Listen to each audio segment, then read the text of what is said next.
Hi there, this is Chuck from DrivingAwareness.net. We're going to do a little bit of a reflection on an earlier post. I wanted to give you a video that will hopefully explain what we're doing in that earlier post a little better. Hopefully give you an idea of exactly how it looks and how things should be set up. You have to pardon my dirty windows. Didn't wash the car before I did this. Wanted to try out this new camera.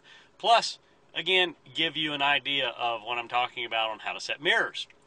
First thing, most people have their mirrors set incorrectly.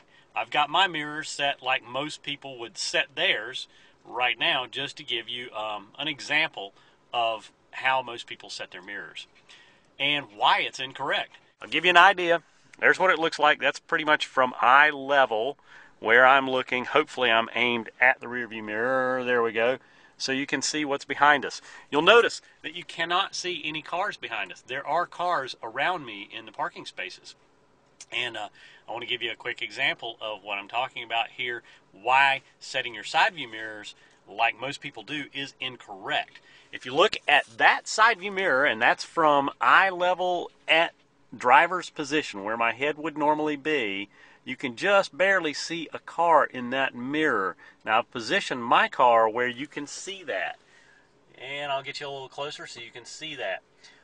You can see that it's just almost gone. And I could back up a little bit and create a blind spot right there. That means you would have no idea. I can back up just enough that we can't really see that car in peripheral vision, and we can't see that car in the side view mirror either. So right there is no car in that mirror.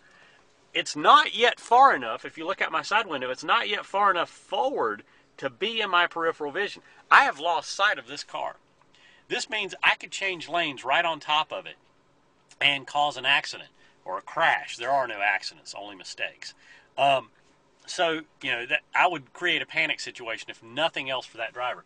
Now, over here, if you look out this window, you'll see there's a big SUV, and that's just within my peripheral vision if I'm paying attention. If I'm not paying attention, that big SUV right there may slip past me. Certainly, I can't see any part of it in the rearview mirror. Now, here's the way most people think about their mirrors. I'm going to pull back forward a little bit here.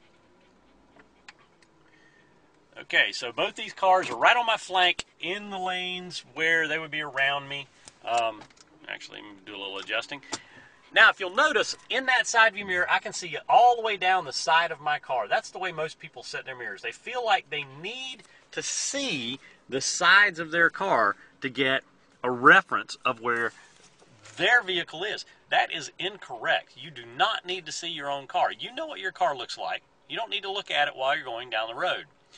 Certainly you don't need to know what's an inch off your bumper, because no car is going to be an inch off your bumper unless you're in the middle of a crash, and you're not going to be worried about your mirrors at that point in mirror placement.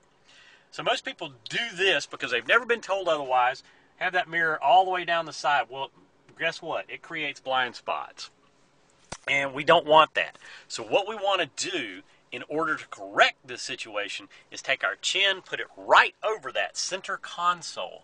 Lean over so your chin is right in the middle of the car, and then look out that mirror and adjust it out so that you can just barely see the back of your vehicle.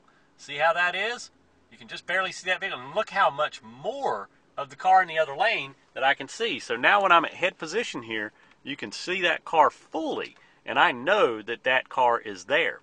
Over here on the driver's side mirror, you want to do the same thing. Put your head against the glass, leave a greasy spot on the glass, as I like to say, and take that mirror and adjust it out to where you can just barely see the edge of your own vehicle.